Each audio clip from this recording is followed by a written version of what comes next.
Ndewo is an Igbo Nigerian word that means long life to all of you. And that is what I hope and present to you today. I am so excited to be here today. I'm your host, Dr. Onyo Hosimuri. I'm particularly excited because we have an exciting guest today. Now, on this show, I share words of wisdom to add to your repertoire. We may discuss current events or questions sent to me by my viewers, or I may just interview guests. Now and then, I like to interview unique personalities, people you may not know, but you need to know, particularly young people who are making such a tremendous difference in communities all over the world. Now, underneath all the gloom and doom that we experience every day all over the world, we tend not to notice that there are some people who are not being consumed by all the negativity, people who are devoting their lives to doing good, to exciting us, to making us think differently about the world. These unique individuals bring so much light and joy to the world. Now, you know that some of us like to be like a refrigerator. You know, we want to be preserved as we are, kept crisp around the edges. We don't want to make waves. We don't want to do anything. We don't want to melt under the pressures of life, which that's what life is about. If you're going to live in it, you're going to face pressures. But some of us just want to stand in our own little space, keeping everything else and everyone else in their own places and things in their own places so that we don't get contaminated. You see, what life is, if you pay attention, is a toaster. You've got to work hard. You've got to be pushed into the toaster in order to pop up and meet the demands of life. You must get done before you know what to do. For most of us, unless we have a little heat under our bottoms, we will sit around and just get stale. Today, I am interviewing a young woman who is not allowing herself to be cold and fade away. She is taking life to her unlimited. And note that I said to her unlimited potential. Her name is Imani Ma'at AnkhmenRa Amen. Imani is a visionary, an artist, a dancer, choreographer, and photographer from Norfolk, Virginia. She has been trained in multiple dance styles, including improvisation, experimental, hip hop, modern, contemporary, and traditional West African dance practices. I just love this young woman. Her primary focus, though, in dance is West African dance and its various musical patterns and traditions. Now, through these dance practices, she produces many works with the intention of developing safe spaces for unifying, while unifying actually the community. She works in Detroit, Michigan, works to unify and help others develop their higher consciousness. I love that word, higher consciousness, because some of us are in the valley and we really need people who can push us right up. Now, she does all of this through the performing and visual arts. Her goals are to bring forth spiritual healing. God, do we all need that? And to simply encourage others through her work as a versatile creator and artist. Imani has had the blessed opportunity of being cast as a lead dancer of V2W, which is a dance company directed by Valerie Anderson Winborn, a former Urban Bush Women UBW original cast member. In summer of 2017, she was selected to study with the Urban Bush Women in New York City for the Generative Dancer Summer Intensive Working Workshop. And she worked very closely with director, I don't know if I'm getting the name wrong and correctly. If I'm wrong, please, I apologize. Jawale Wheeler Jozola and the current members of UBW. It is indeed my honor to welcome Imani. Imani, I hope I said it all about you because you have quite a resume. Yes, yes. Can you hear me? Yes, I can hear you. Oh, wow. Thank you for the wonderful, wonderful, blessed introduction. I'm sitting like here, like, wow, did I really do all of those things? Maybe I did. Maybe I did. But it's so great to be here. Oh, wonderful, wonderful. What I particularly like interviewing young people.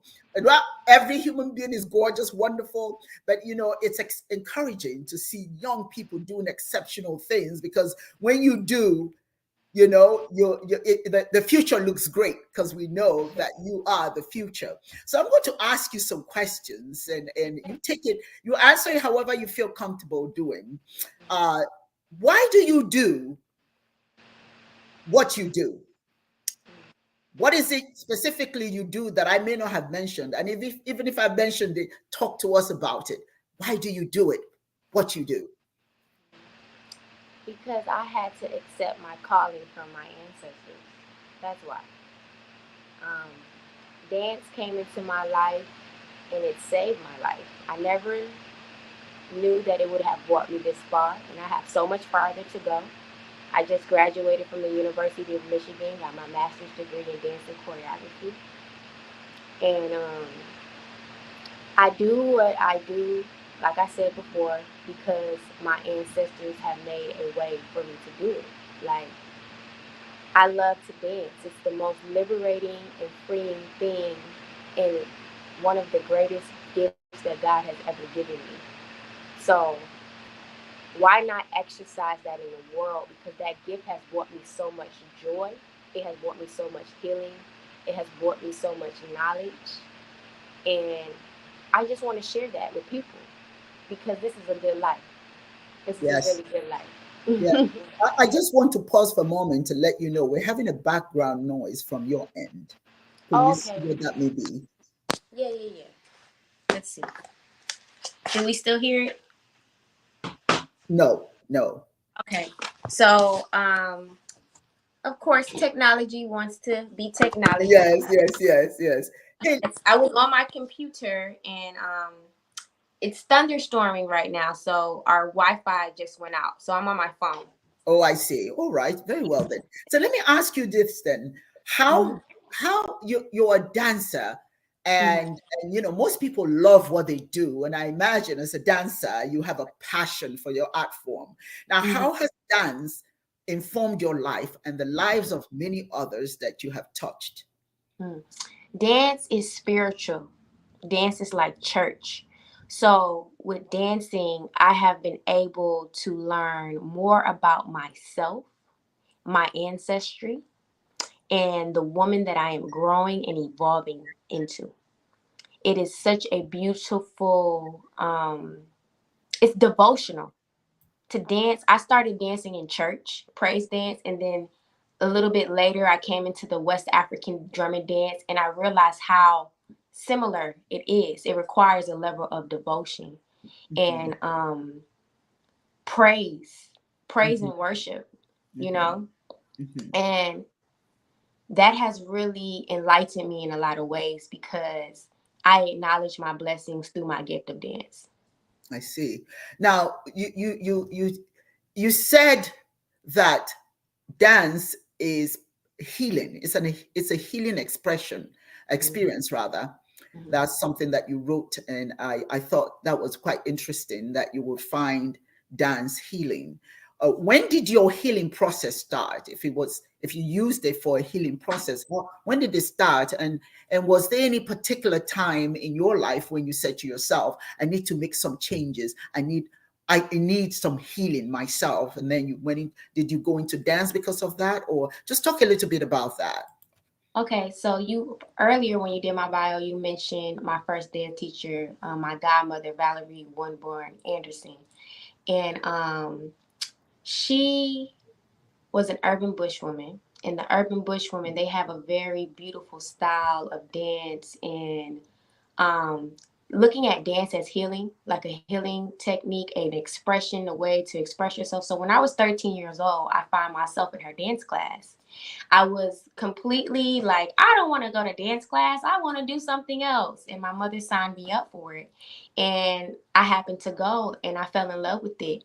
And this woman, the way that she taught me, she taught dance from a spiritual viewpoint and lens. It wasn't like, most people have like this traditional way of when they go, they start dancing at 2, they start in the studio. It was very like open and spiritual. Like we could express what we were feeling like. We would have these check-in, check out circles. And I could just talk about what I felt and what I wanted to release at that point. And at 13, I felt like I needed some healing at 13. I felt like as a young person, I was misunderstood. And I also felt like I had a lot of energy and a lot of power that was misunderstood by people. I was bullied when I was younger. So when dance came into my life, it became my superpower. I could be who I wanted to be. I could express myself how I wanted to express myself. And I could go as deep as I wanted to go, so deep. And that was really great for me at that age. And I've been on that path ever since. Wonderful. Now, how have you incorporated spiritual healing to your dance? Mm. How have you incorporated that? So growing up, you know, I was raised in my parents. My father was very conscious, and my Yes. mother, from Brooklyn, New York. She grew up in church, so my great grandfathers were pastors and all type of stuff. So I grew up in church, and then I also grew up in the African conscious community. So I was able to find a balance. And what I take both from the realms are spirituality, right? We African people, we're devotional people. We pay reverence to the elements, like, Yes. the sun, the moon, the stars, earth, wind, fire, all of these things. um and so dance could not have not been spiritual for me. It just always was. It was like every time I dance, it's my thank you to God for, like, thank you for allowing me to be able to move and to express myself. And as Mhm. I continue to develop that passion and that talent, Mhm. man, I realized how powerful my dance was for other people and how it inspired them. Like, I'll go somewhere and I'll dance, and people just come up to me and it's like, that dance like really blessed my life. And I'm like, really? Like, that's just me expressing myself for where I am right now. I'm happy that that was, joyful for you. Like, you could take that. It made you feel better. It made you feel happy. So understanding dance as spirituality and also as my magical power, like my divinity. Mhm. That's Hmm. wonderful. Now, whatever we do in life, we always run across toxic people. So when trying to focus on your passion, there's always got to be somebody who wants to discourage you. How do you handle toxic people How that may do I? come around you? How do? That's a good question. I'm still figuring that out. But where I am right now, if you're not able to match my energy and to add some, it's cool. We don't even have to, be connected right now. I Mhm. need people to meet me with reciprocity. I need them to meet me with longevity. I need them to meet me with sustainability. I need them to meet me with honesty, loyalty, love. Like, those are my requirements. And if you Mhm. don't have that right now, and what I notice with people, it don't be a you problem and be a them problem. So the best thing I can do when I meet energy that's not being reciprocated is to allow those people the space and time to grow on their own while I continue to flourish and go in the direction that I'm going. That is perfect. That is perfect. As a motivational speaker, I'm always trying to hop on that. You've got to surround yourself with people who are going the same direction as you are. And it's okay to leave them behind. It doesn't mean you hate them. You can always pick up the phone and call now and then. But anything that brings your energy lower, puts you in the valley, and doesn't allow you to climb. And it can be something, it could be places, or it can be people. And you've got to be very creative mentally to know at some point these people are not good for you. And saying goodbye sometimes is not a bad thing, but how you say it, of course, is important. But let me ask you, how do you use your spiritual gifts? I imagine the people who have seen your energy and your talents, they want you to help them. So how do you use your talents to heal others? Like if somebody comes to you and they want to heal, how do you, what steps do you tell them to follow to heal themselves, or himself or herself, whichever? Okay. Well, first thing that comes to mind is that I have the ability to hold space for people, Okay. hold space for you. I can listen to you. I can encourage you as I would want to be encouraged. And there's this thing of redirecting the energy. So I have an organization called Flip the Switch, and it's all about redirecting negative energy through Mhm. all of the things that make us beautiful, abundant, talent, magical. It connects us back to our ancestry, like who we are. Yes. And what I can offer someone is, do you know how powerful you are, how Mhm. divine you are? The Mhm. same gifts that God had blessed me with, you have access to them. But are Right. you willing to do the work Yeah, to pick you them know, out and use them? yes, it's so difficult. And I stand accused. I don't in any way say that it's an easy thing to do. A lot of people have difficulty letting go. Mm-hmm. It's Mm-hmm. the last program I did, I talked about letting go. Sometimes if you will stop and pause and understand that you're dragging a lot with you, the baggage has got to go. You cannot open the door if you're if you got junk on your hands, right? You Mm-hmm. can't open the door. You need to let go of some things. You cannot let things follow you. So that's a very good point you're making, letting people know, you are powerful beyond measure. And you've Mm-hmm. got to understand that. And you must not allow anything to stop you. Even Mm-hmm. those, quite frankly, even those you love, you know, even those you love, you may have to say goodbye. I had a young lady who called me, I guess about 3 days ago. Mm-hmm. She had to leave her family home Mm-hmm. because of her brother.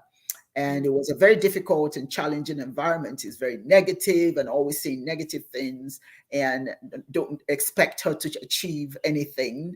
And mom has caught up with that and telling her the same thing. So finally she says, Dr. Simari, I want to leave. I said, then do that, Mm-hmm. because you cannot stay in a toxic environment and Mm-hmm. expect to get better.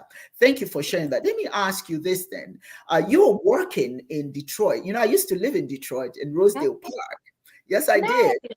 Yes, I Nice. did. And I loved Rosedale Park. That was the first place I lived in. You know where Rosedale Park is, don't you? Yes, it's You- not too far from where I am. Yeah. Really? Yes, I loved it. I was a block captain, and I mean, I was that into the community. I loved it so much. So I know that there, but then around us, you have a lot of challenges, and I know you're working with a lot of youth. So what are some of the things that you want to see happen in the community, such as Detroit? What are some of the things you're doing Mm-hmm. that certainly can help alleviate some of the challenges that are faced there in Detroit from your own perspective? Mm-hmm. We need to continue to cultivate our own spaces. Spaces where we will not get kicked out of, that we will not get Mhm. gentrified out of. Like, we need our own spaces. So, my dream and my goal is to have a building that has a theater inside of it, that has studio and classrooms, a cultural arts community center. That's what I would love to see in Detroit, because our children need a space for themselves where they can do their thing, they can grow, they can evolve, they can learn. You know, Mhm. when I was growing up, I'm not from Detroit. My family's from Detroit, but when in Virginia, we had our own center, the Addicts Theater. That's where I Mm. grew up out I of. remember the Artist Theater. Yes, I Yeah. grew up out of that place. I lived. It was like my second home. I was there religiously, and I never wanted to go home. Sun up to sundown. Sometimes we didn't even eat. To be I wanted to work. I wanted to work towards something. I wanted to be creative and activate my skills. And that's what I would love to see for our babies. Like, I'll go to the park in Detroit. We'll set up, we'll start drumming and dancing. And these kids will just come out of nowhere. And they Mm. start dancing. They'll start singing the songs. They've never heard these songs in different African dialects before, but they connect to it because of our blood memory. We need our own Mhm. spaces, and we need Mhm. to cultivate our own spaces. And you know, shift the energy. This Yeah, is shifting. our space. That's right. The one of the biggest issues that I find is that those of us who have money, those who have money, Mm-hmm. there's a tendency to build things for our young people that helps them to assimilate, as Mm-hmm. opposed to help them to be who they are. Mm-hmm. And you're talking about a cultural center, and the fact that once you go out there and you start drumming and all these kids get excited. Yes, yes, yes, it's in their DNA. You need Mm-hmm. something that helps them to come to bring the best of who they are out, as opposed to struggling very hard to be, to have all these fancy things built for them that helps them be like others. It's a global world. Don't misunderstand me. I think that we should all be, the world is interconnected. We need to be a part of the world. We need to learn about the world, but we cannot not learn about who we are, because you lose a lot by not knowing. Absolutely. That's right. Know thyself. Know thyself. There's an African proverb that says, "Mado mado nwe o madi bogate." That means you know who you are, then you can determine where you've been and where you must go. So if we're focused on just learning how to be in the now, and I say this, you cannot be, you cannot become, you cannot be a part of anything unless you learn how to be who you are. You bring the best of you to others when you know who you are. Otherwise, you're that child in the room. And I've got to be honest with you, this is one of the disturbing things that I always say when I go to some schools to speak. I always notice is those minority children who are quiet. If you go to a suburban school, so to speak, all the other children have such confidence. They're asking you questions about Africa, about their ancestors, the African ancestors and all that sort of thing. But our children, they shy away. They are the ones who are quiet in the class because they're not being taught that. They don't have any reason to celebrate it. Now, I'm not saying it happens everywhere, but it's been my experience. So and that was in Detroit. That was in Detroit. I went to some schools in Detroit where I was making presentations, and I found that the quiet ones, are our children. They haven't gotten the self-confidence about who they are to even ask me questions about Africa. I found it was other children asking me, but not them. I have to pick them. I have to say, okay, what do you think? And they give me one of those, So it's quite devastating. So I appreciate and applaud what you're doing, because that is so critical. So let me ask you about healing. We talk about healing ourselves, and as I indicated earlier, it's not very easy to heal, because there's so many, words are things are words, the powerful words that come in and out of our ears and try to convince us that we are less than, we can't achieve, we can't do this, that, and the other. So let me ask you then, what does healing, collective healing in a community such as Detroit, what does that look like to you? First, it starts with self. I always say, before we could ever truly come together as a collective, we have to do the individual healing work for ourselves first. And that is a big commitment. That is a big commitment. And, it may be the harder path along the journey, but it's worth it. It is so much worth it. I can speak for myself that I'd rather be on this journey of healing instead of living in a false reality that does not feed me spiritually. Because I truly know that my creator, the creator that sent me here, that put breath into my body, sent me here for a purpose. And that purpose was to be on this journey of enlightenment. Now, you are a motivational speaker. For the most part, what do you find is the most critical information to share with the community? Knowledge of self. Tell me about that. Knowledge of self. I mean, my father, Tahuti AnkhmenRa Amen, Ashe, Ibaye to you. He's an ancestor now. My father was pivotal in the Black conscious movements that spiraled in Norfolk, Virginia.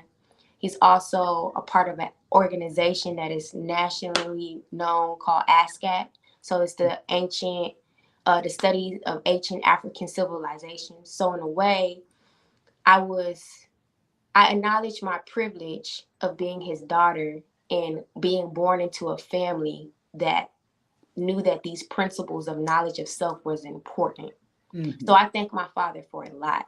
Now, I would say when I was younger, I might not have understood all of the things that he was about, but as a growing woman, right, I realized how important the teachings that my father passed down to me and my family it set me up for the rest of my life. My name, Imani Ma'at AnkhmenRa Amen Taylor.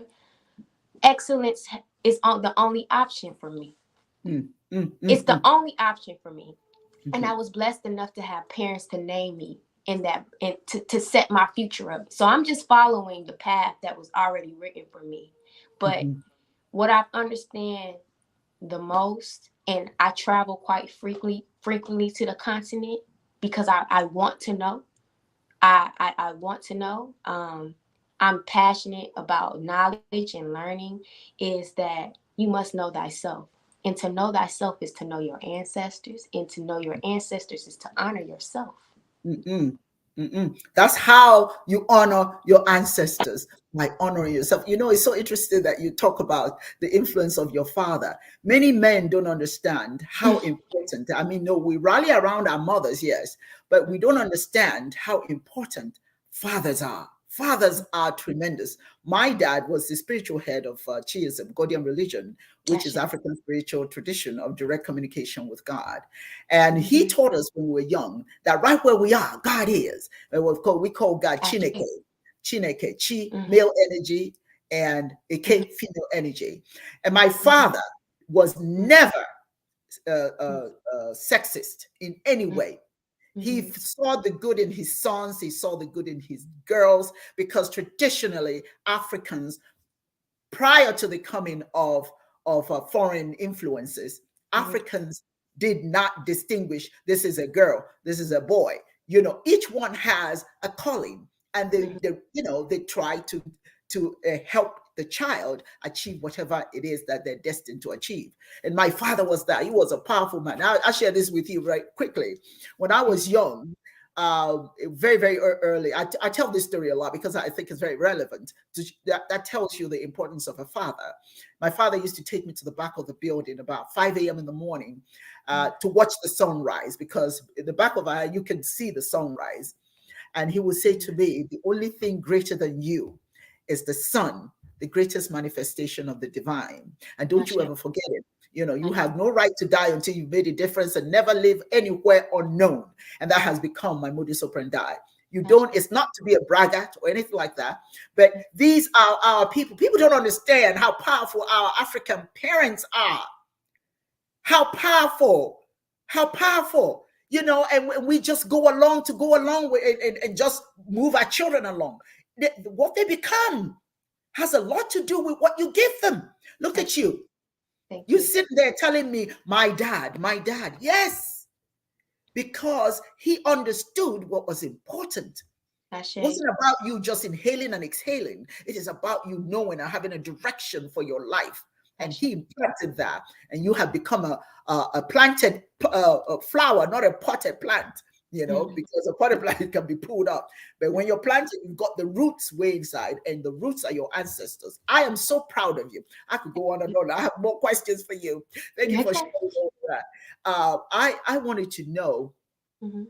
um, you know, most people, when you tell them, can Sankofa, And go back Kofa, to the source. go back and get it. Yes. How do we use old ways of tradition to bring forth healing to our future generations? Because some of them, they just don't know. You're talking to them and they don't quite get it. Tell me, what is your process when you go I and can speak? show you better than I can tell you. And how I show you is when I pull out them drums and we Mm, start playing them traditional rhythms that are older than calendars, before Christ, all of this. How blessed are we to have this knowledge be passed down to us? yes. Think about how intentional our ancestors had to be when they were Yes. creating these traditions, these philosophies, these mechanisms for us to be at reach. So when I teach my classes, Yes. I say, do you not know how blessed you are that Uh-uh. these drums are here, Yes. that this dance is here, that this song is here, and that it has gotten to you? And now Mhm. that it has reached you, I pray now that you have this new knowledge that you will share it and you will do good with it. Yes.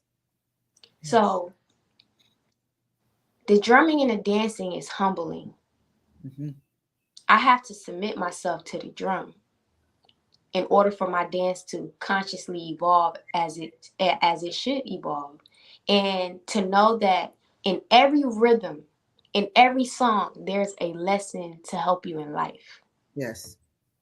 Yes. Absolutely. Absolutely. You know, people don't understand the power of that drum. That's how the ancestors spoke to each other. The drum is a spirit. It's a spirit. When I was young, I used to Mm-hmm. remember that you will hear a certain drumming, and a man or woman somewhere, when they hear that drum, that means that somebody in the farm needs help. Mm-hmm. You Mm-hmm. don't have to say, you understand, you don't have to call on the phone, you don't have to do none of that, you just beat It's that the drum. first cell phone. It's the That- first that's, communicator. thank you, thank you, thank you. And they'll hear it, and they say, oh, somebody needs help. But let me tell you this story. I'm full of stories, but I'll share this with you because there's some things you need to know also. In the village, I'm Mm-hmm. from Nkoro village. Mm-hmm. Nkoro is in the eastern part of Nigeria. They Mm-hmm. use drumming for so many things. Mm-hmm. And when they used the drum, when I went to Nigeria, I lost my wallet. My wallet had $1,000 in it, and my green card. At that time, I wasn't a citizen yet. So now you can understand. Mm-hmm. My life stopped at that moment. That was when they were giving, making my dad king. So it was a big, big celebration. There were so many people there. I mean, but I had it around my waist and it dropped. I didn't realize it until I got home. Mm-hmm. And because there was nowhere to come back to my family here in the United States without that green card. I mean, hey, that's it. I was stuck. So I was crying, and my father looked at me and said, "Oh, why are you crying?" Mm-hmm. I said, "Because I lost my green card. All of that stuff. My money you know what? How much money $1,000 is, right? So all my Mm-hmm. money was gone." And my dad smiled. He says, "Don't worry about it. Go to bed." I said, "You don't get it, Dad? You don't get it?" He says, "Go to bed. Go to bed.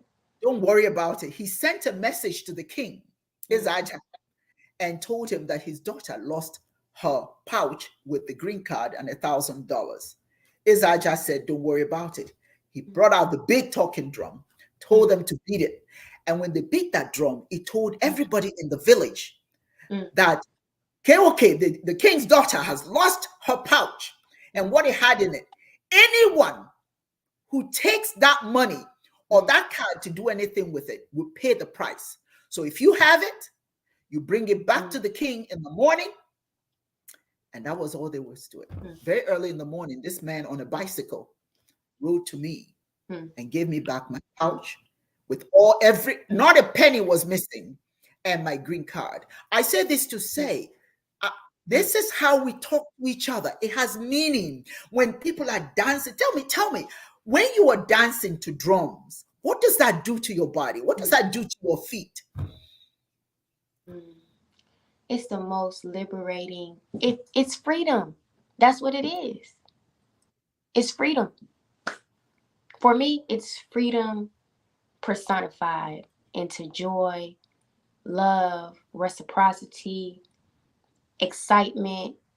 I literally feel myself evolving every time I dance, and it's such a beautiful feeling. Yes, and do you pour libations? I do. You pour libations, and do you use drums for libations? Yes. Mm-hmm. Yeah, I have. and that's what we do traditionally. When you drum, it's like you're calling up the spirit of the ancestors, to remind them that you still recognize them, that you're still here. These are little simple things that people call primitive, but they are more. That is really the essence of living, to connect to nature and sounds and through dance and all that sort of thing. That to me is civilized behavior. That's what civilized behavior is, because when you're when you're connected to nature, you're not apt to run around trying to kill and using arms to shoot and all. You are connected to the spirit, the most high, and your whole divine nature spills out. Talk to me. Yes. So I say all the time. So I was working at the University of Michigan. I was the first um, graduate student to teach traditional West African dance at the University of Michigan, Ann Arbor, ever. Awesome, awesome, Came awesome. up in there with my drums, Uh-uh. drummers. Want to shout out my mentor, Mama Penny Gabaldo. She helped me so much in that journey. And we were able to shift a lot of that energy. That energy was real heavy at the University of Michigan. The stereotypes that students come with, their ideas about racism. So we were able to use African drum and dance, turn the classroom into community, right? And use Mm, it as a blueprint for anti-racism. that's right. And Ooh, I love I it. documented everything. I created documentaries about it, of how we can utilize our African traditions of the diaspora and to implement them in institutions to break down those very horrible stereotypes that still linger, right? These I want racist to ask you. concepts. I Hmm? want to ask Yes, you because yes, ma'am. I have so many questions for you, so I'm going to have to do a part two. Okay. And yes, but I want you to share those videos with us. Absolutely. Absolutely. I could put them in I the think that would chat. be awesome. Huh? I could put them in the chat. I have links to them, um, where people Yes, can I watch can them. do. Hmm. Excellent, excellent. Please, please, that is wonderful. Yes. Now, the other question that I have for you Hmm. is, do you most people, I know from for myself, I'm always doing affirmations in the morning. Hmm. Uh, I think it keeps me sane. It keeps me grounded. Hmm. So I find affirmations healing. Hmm. What are some of the affirmations that you use? Do you have affirmations that you use on a daily basis? Hmm. Yeah. First one is, God, thank you for everything. That's how I wake up. God, Thank you for what? God, thank you for everything. For everything. That's right. I mean, once you everything, breathing. Everything. Everything. Another one is open heart, open mind. Mm, Hmm. Redirect the energy to create more synergy for yourself and others. mm. Yeah. Those are just a couple of my go-tos, but there are many affirmations that come throughout the day because I'm constantly getting spiritual downloads from the ancestors every day. My father, my ancestor, who is my guardian angel, drops gems every day for me to pick up. Say it again. He drops That's gems what every happens when you are in day for me tune. to pick up. When you are in tune. One Hmm. of my favorite ones is I move my mind and body in the perfecting presence of Chineke, right where I am. Thank you. I Holy wanted to Spirit. share this one from my father. Yes. You are a micro representation of the universe. Thank you. Say it again. Would you say You that are again, a please? micro representation of the universe. That's right. So nobody can belittle you. If you believe that you're all that, nobody can belittle you. Hmm. I think we Know live in a thyself. yeah, know thyself. Do you think that we live in a world where we always seem to want to be? We need people to validate us. What are you thought? What are you thought about that word? What are your thoughts about that word validation? Validation. Yeah, I think that the way people think and how they deal with things, that thing is valid. But the only really validation that matters is the validation that you have for yourself and the validation and the acknowledgement that you have for the creator and the ancestors. That's right. That's right. Yeah. Hmm. You've got to, no matter, it doesn't matter. And I think we get caught up with money, how wealthy we are. Do you think that that has a, I mean, money is a good thing, but how do you think the focus on money impacts a person and doesn't allow the person to really achieve what they must? What are your Money thoughts? is, for me, a tool. Hmm. It's a tool. I'll say this. I've had some really deep spiritual encounters when I did not have money, but I had everything. So Hmm. I say money is a tool and not a necessity, because there has been many times where I have been without and I Hmm. had everything that I needed. Hmm. So it depends on your outlook on life, because I know that I am not the richest person in the world. but I live a very rich life. And this is a good life. Yes. Yes. There's so much abundance surrounding me. And money does not determine my happiness. I think very honestly, you hit that on the head. Money does Mm-hmm. not determine, because they are very wealthy people today who are very unhappy. They're Yeah, depressed. They're taking Valium. They're taking this and that. They can't even sleep and all that sort of thing. And I guarantee you today that there is somebody that out there somewhere that very honestly would who's a billionaire who would love to trade places with you today. sure. Just Give to me the have money. I'll give it all to my community. Sure. I'm waiting for that. I'm waiting for the billionaire and the millionaires to contact me, and I will do good with the money. Okay? that's right. That's right. Whereas money is a part of it, money definitely is a part of living. We need money so that we can, do certain things. But I think that the the problem is that we now see money as the only thing. If you don't have Right, it, because then that is a somehow, yeah, somehow if you don't have it, then you don't, you're somehow God has cursed you. But I always say, and then some people say, "Oh, I'm too old for this. I'm too old for that." There's an African proverb that says, "Bemadu terora botopeya." Can you say that? mm. You have to say it. I Say it want you again. to say that. Mbe Imbe, madu mato, tere tere. ora Imbe, mat, ora, bo bo, ototoya. ototoya. Okay, I'm going to send you that. I want you to take that. That is Yes. one of our powerful statements by our ancestors. When you wake up is your morning. Ashe. When you wake up is your morning, so that you don't focus so much on what you don't have at the moment. Ashe. Because whenever you wake up, whenever you're ready, is your morning. So some people wake up at 6 a.m. You may wake up at 3. That's your morning. Ashe. It doesn't mean that, and then there's another one they say, until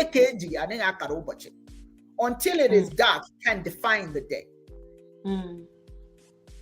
Do you understand? Only after everybody has gone to bed, by midnight, can you define the day.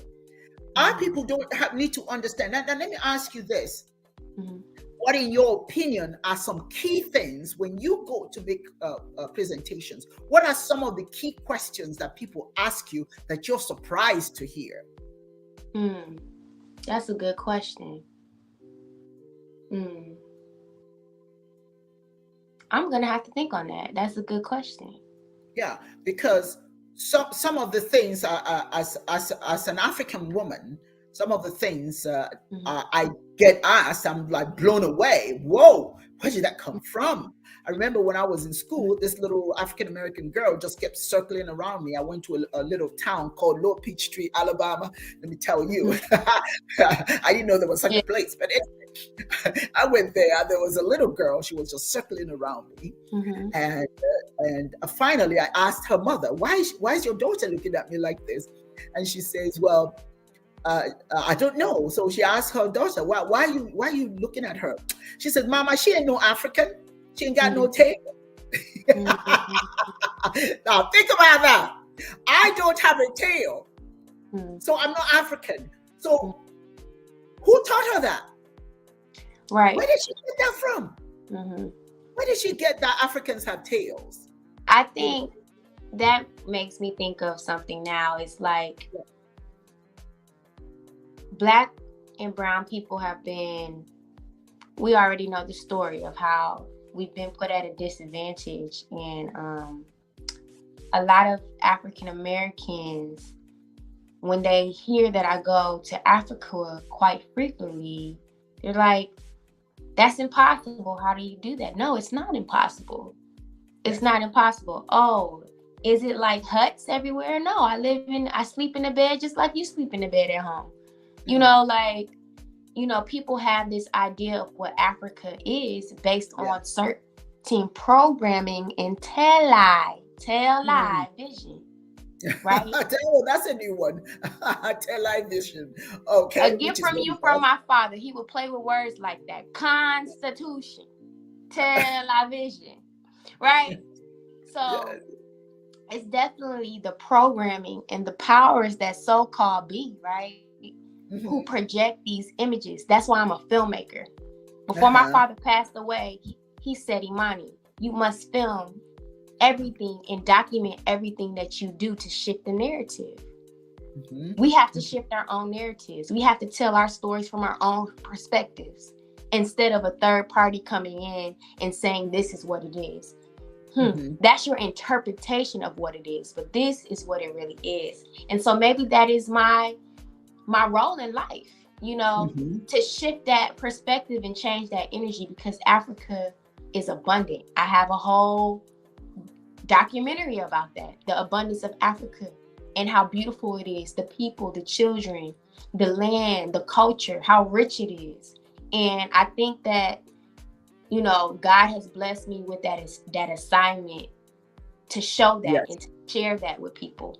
And I can that's right. show you better than I can tell you. I don't have to lecture you. Here, let me show you. Mm, And if you're brave enough to come with me, let's go. Let's go. Let's do it. that's right. I love it. Now, what of the dance? What do you like to do best? I know you all the different dance forms you have. What is your favorite? You have a favorite? Oh my gosh, I'm so multi-dimensional. I I will say this. I love to be surrounded around family and happiness. I love that most out of anything, and that comes with the dancing, the drumming, the photography, the filming, all of the other things. But I really just love to be joyful. That's my Joy. favorite thing. Yeah. Joyful. How about the you watch the hip hop dances that young people do? Or Mhm. is it do you see that as, because it gets very energetic, very It's vigorous? all African. It all has its roots in Africa. I'm looking at some of these TikToks that the kids do. I have 15 nieces and nephews and counting, so they keep me hip to what's going on with the TikTok world. And it's so beautiful to learn traditional dance, right? And to find the similarities and see how it's continuing to be passed down, right? Uh-huh. It's just being, what does Nina Simone say? Stay current with the times. Like it's staying, That's it's staying current with the times, but it's still the same concept is there, but it's, it has evolved, right? Because uh-huh. we evolve as people. Uh-huh. Yeah. But I And love to bring in the tradition with what is happening right now so they can be in conversation with each other. okay. I want to share, thank you for that. I want to share a question that somebody had. Okay. This was from Brooke Berlin Baxter. She said, is it a release, and do you ever cry when you release? Do you ever Yes. cry? Crying is one of the most beautiful forms of releasing. I just recently cried a lot, like a couple of weeks ago. Like, I finished my master's. I didn't even think that I would make it that far. I was healing from heartbreak. And if I'm being completely honest with myself, I didn't come to Detroit to go to school. Like, I came to pursue a relationship that didn't end up working out. Mm, But it was the catalyst for something so much greater. mm, And then to be surrounded by the people who love me, the people who support me, the people who care about me. My house was filled with so many family members after this pandemic. You still kind of in a pandemic. To be surrounded with that much love and to realize that my heartbreak cannot compare to the joy that I feel right now from the ancestors and the creator. So that made me cry. Like, I yes, was crying for days. yes, And to yes. do a thesis a presentation that was bigger than myself, but I felt like it was something that needed to happen for our community Yes. and for the creator and the ancestors to cover and protect me and to favor me. And it was successful. And I didn't necessarily have all the answers or the resources, because you know how it go being a Black woman in a Yeah. predominantly white institution. You don't have the same help as everybody else has. No. No. You know, but God and my ancestors and my family were my help. My community was my help. Mm-hmm. Cry, thank you, God. This is a good life. This is a blessed life. Thank you for protecting and covering me, because it could have went a different way. It could have. It could have. It went exactly where it was supposed to go. Let me share a comment by Simona Monet. She says, I love your dedication in bringing all Black people together through your talents and wisdom. You want to say something to her about that? Thank you. Thank you. Sis, I'm your reflection. I am. That's it. I feel honored to do this work. And I'm about to be 27 on the 1st. Happy birthday. I know that I have so much more to learn, so much more evolving to do, and I'm committed to this assignment. Yes. Thank you. And comment by Nosferatu. She says, what the media shows feeds the negative views and images of Africa. It is done on purpose. Your thought on that? Absolutely. Television. Most of these people who are telling these stories are colonizers. They want to still tell their version of the story, which is rooted in their lies and their deception and perception of what Black and brown people or people of color are. We have to redefine ourselves and retell our stories, because we are the original storytellers. That's right. There's an African. I always like to throw in these African proverbs. You cannot consider yourself successful in anything you're doing when you tell someone else's story that they can't tell yours. You understand? You cannot be the guru of someone else's story. You know all about it. You get a book and you quote it and quote it and quote it. It said it, and you're talking about other people's history, but they don't know yours. They don't want to know yours, but you're good at telling theirs. That is not a good thing. So absolutely. Now, comment on what Monet has said again. This is Simona. I love those affirmations and the recognition that you give to ancestors. My ancestors also mean the word to me. Absolutely. I What are your thoughts on that? When my father became an ancestor, the whole realm of the ancestral realm opened up wider. Like, literally before my father passed away, when he was still living, he says, you know what? When I pass, all I'm going to do is come back and be your guardian angel. And he did not lie. He kept his promise. And I think about all of those other guardian angels that I have, known and unknown. I must call their names. I must pour water for them. That's the least that I can do, because I feel them around me, protecting me, encouraging me to keep going. And, you know, the world has a way of making it seem like if you honor your ancestors, you're doing something demonic. Absolutely not. It is not demonic at all. How dare you say something like that? How could I not pay reverence to the people who have pushed me up and are still pushing me up?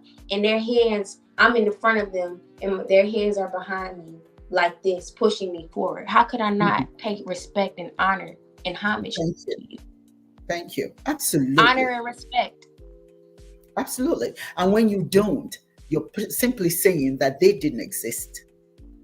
That's all you're saying. You're dishonoring them. I love that. So now the final comments I want to share here is from Nosferatu again. The majority of Africans stolen from the motherland that were brought here were from West Africa, Nigeria, etc. We as Africans use dance as a method of healing, connection, and spiritual grounding. The body flows and expression blooms through movement. Yes, talk about that. That's what you do.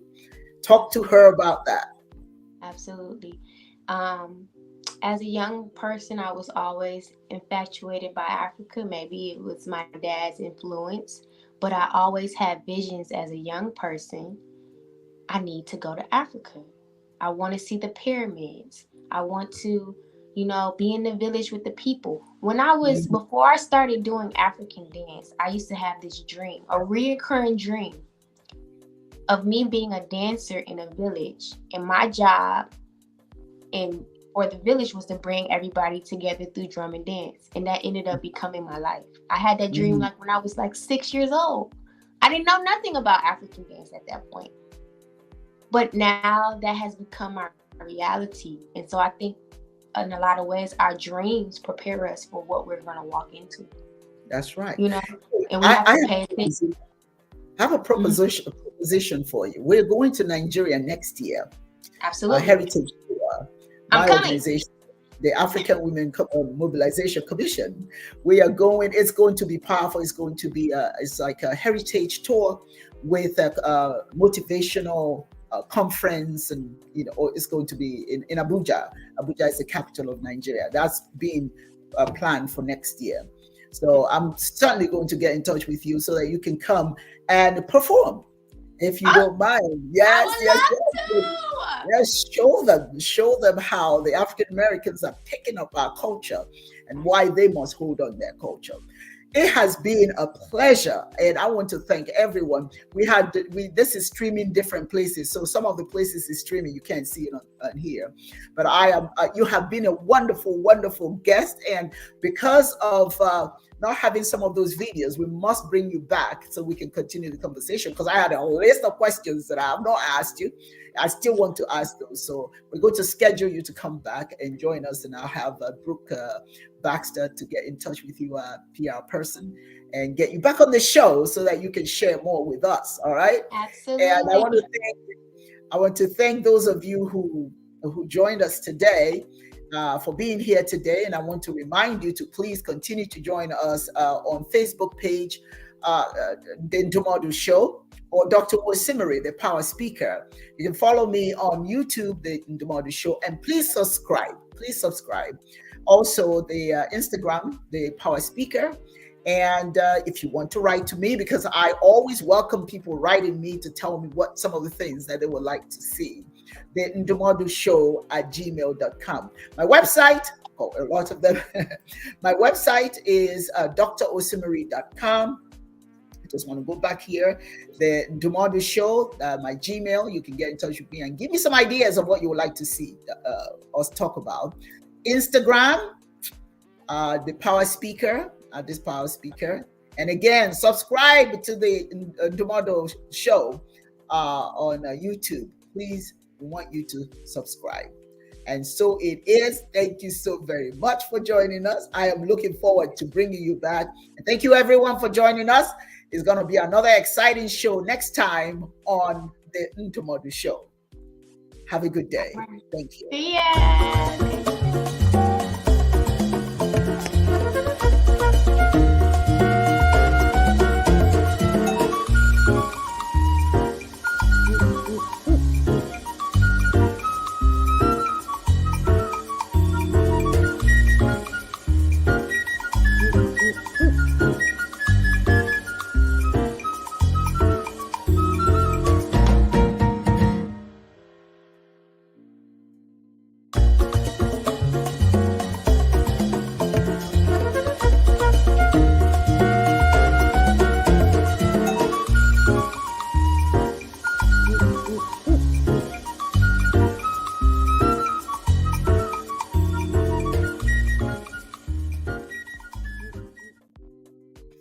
I want to add this final note. Imani has left, but we are going to share her handle, her social media handle, and all that information is going to be here so that everybody can join and be able to get in touch with her. I apologize. I should have asked that earlier. But we're going to post it so that you guys be able to get in touch with her. All right. I thank you all. Good day. Oh, there she is. I'm sorry. Are you there? Can you hear me? Can you hear me? Listen, I am so sorry. I did not say it. We ended it before I asked you for your social media. What is your social media? So I have a website. My website is Imani Ma'at is evolving.com. And Again, my say it Instagram, again, which is please. what I use most, is Imani Ma'at. And I also put it in the chat for you guys. Oh, excellent. Please visit the chat because she has put all that information there. That's wonderful. Thank you. Thank you. I almost missed that, and I'm so glad I had to come back and share that again. Okay. Have a good Thank day now. you. The links are in the Okay. chat. You too. Have a good one. And you too. Bye-bye.